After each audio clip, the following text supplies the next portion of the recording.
The film opens with a disturbing scene, a young woman, blood dripping from her mouth as if her tongue had been cut off. She's struggling to walk, exhaustion weighing her down, while a police car slowly follows behind. Inside sits a sheriff, watching her every move.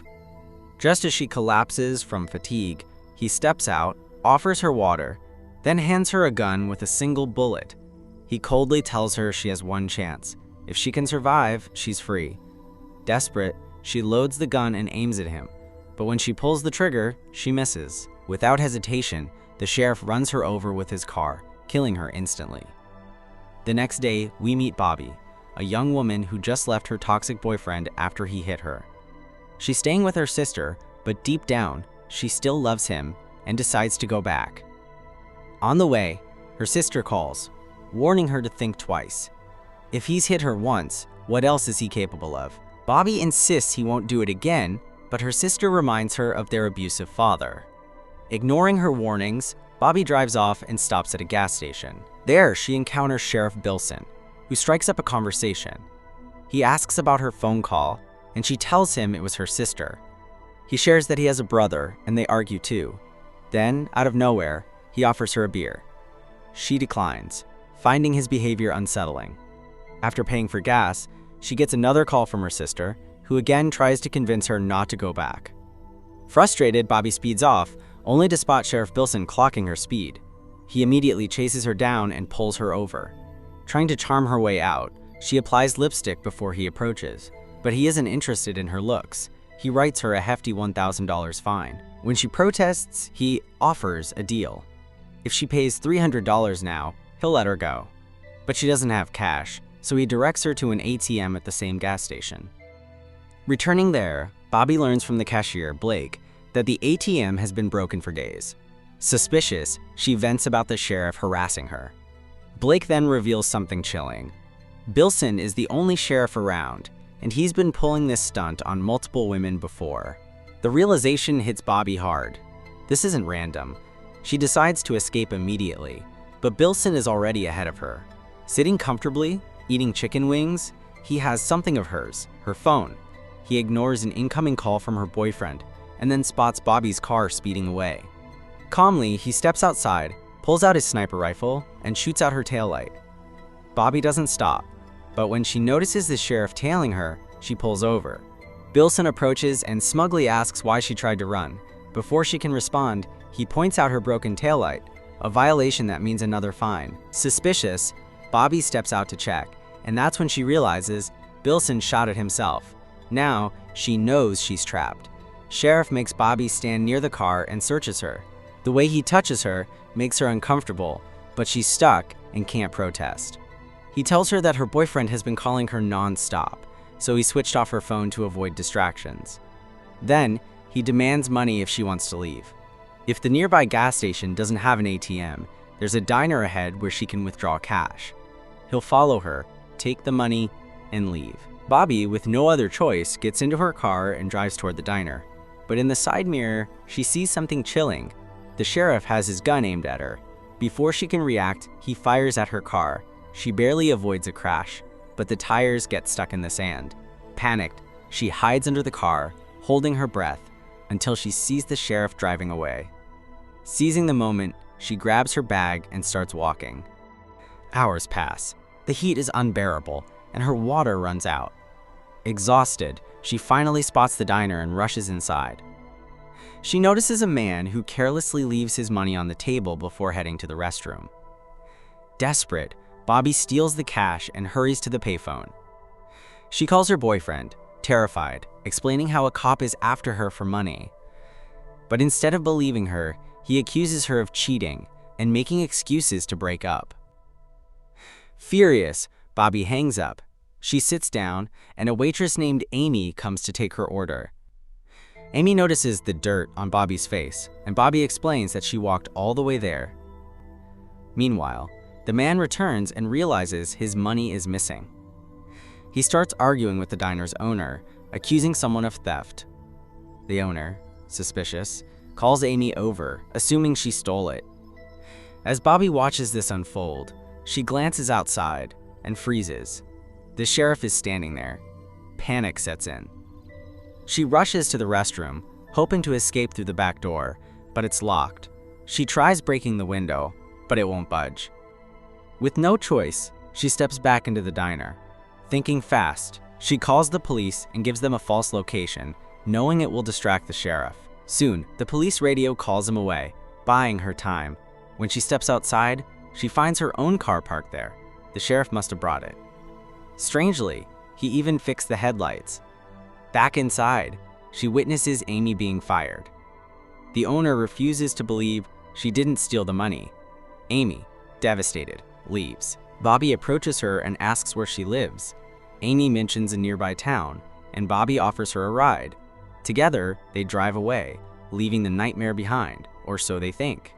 As Bobby and Amy drive, they start talking about their families. Amy reveals that when she was a child, she once found drugs in her father's jacket. That's how her addiction started. By the time she was 10, she was already using injections. Bobby is shocked and asks about her parents. Amy explains that her father was a drug addict, but her mother was a deeply religious woman who always went to church and prayed. However, over time, her mother's mental health deteriorated. She started performing strange rituals and became abusive, beating Amy frequently. To escape the pain, Amy turned to drugs. Bobby then shares her own story. She confesses that her boyfriend once punched her, and when she reported him, he was arrested. But his sister bailed him out, and now Bobby is going back to him because she still loves him. She says her sister has always protected her, especially from their abusive father, who used to beat her regularly. When Amy asks if he ever hurt her sister, she shakes her head. He never laid a hand on her. Instead, he treated her with extreme affection. Amy pauses for a moment before saying, "That means your father must have been doing something much worse to her." Bobby's blood runs cold as the horrifying truth sinks in. Her father wasn't protecting her sister out of love. He was abusing her. Overwhelmed, Bobby starts crying, realizing the pain her sister endured in silence. Meanwhile, outside the diner, the sheriff watches them leave. As they drive, Amy warns Bobby that this sheriff isn't just strict, he's dangerous. Many women come to the diner after being harassed by him. Before Bobby can respond, a gunshot echoes. Blood splatters across Bobby's face. Amy slumps over, a bullet in her head. Bobby is frozen in shock, unable to process what just happened. When she looks outside, all she sees is dust in the distance. The sheriff is coming for her. Panicked, she jumps into her car and speeds away. But the sheriff follows, ramming into her vehicle. Desperate, Bobby calls her sister, explaining the situation. Her sister tells her to report the sheriff immediately. Just then, a truck appears in front of Bobby. She slams the brakes, gets out, and begs the driver for help.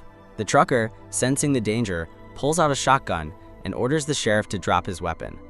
But the sheriff calmly says, "She's the one you should be worried about. She just murdered her friend. Her body is in the car." Bobby screams that he's lying, but the trucker hesitates. In that moment of distraction, the sheriff shoots him dead. Terrified, Bobby jumps back into her car and speeds off. The sheriff drags the trucker's body aside and mutters, "You should have listened to me first." Then he gets into his car and resumes the chase. Bobby drives through the empty highway, fear gripping her. Suddenly, she sees headlights behind her. She assumes it's the sheriff and panics.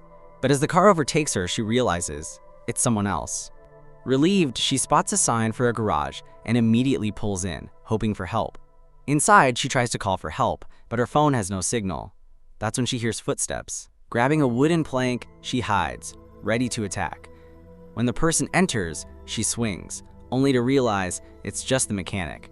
Embarrassed, she apologizes, and he asks what's going on. Bobby explains that a sheriff is after her. The mechanic, named Ed, calms her down and promises to help. He tells her that his boss is a good man, and she'll be safe here. For now. As Bobby hides in the garage, she hears the sound of a car pulling up. Ed tells her that his boss has arrived. Sensing danger, she asks for the restroom, and Ed directs her to a room. But as soon as she steps in, she realizes it's not a washroom. Instead, the room is filled with strange, terrifying equipment. Scattered around, she also finds multiple IDs of missing women. A chill runs down her spine. Something is very, very wrong. Before she can react, Sheriff appears in the doorway, smirking. He tells her that she has come full circle. Right back to his brother's garage, he reveals his twisted ritual. Before killing a girl, he carves a number onto her, marking the distance she managed to run. He taunts her, wondering how far she will make it. Just then, Ed sneaks up behind her and knocks her unconscious. When Bobby wakes up, she finds herself tied up. Ed approaches and starts touching her, but Sheriff scolds him and pushes him away. Bobby, trembling, demands to know why they do this. Sheriff calmly explains that city girls like her think they're untouchable, but they forget that men will always be above them. He adds that he does this to teach girls like her a lesson.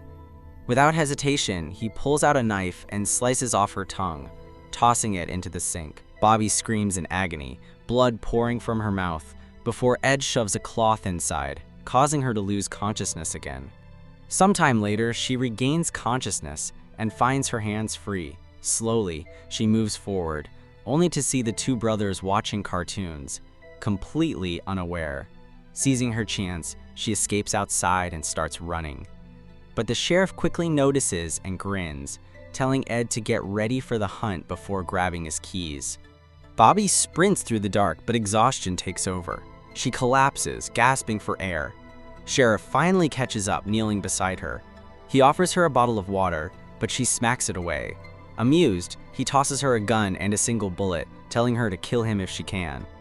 He gives her one last chance to survive, then walks back to his car.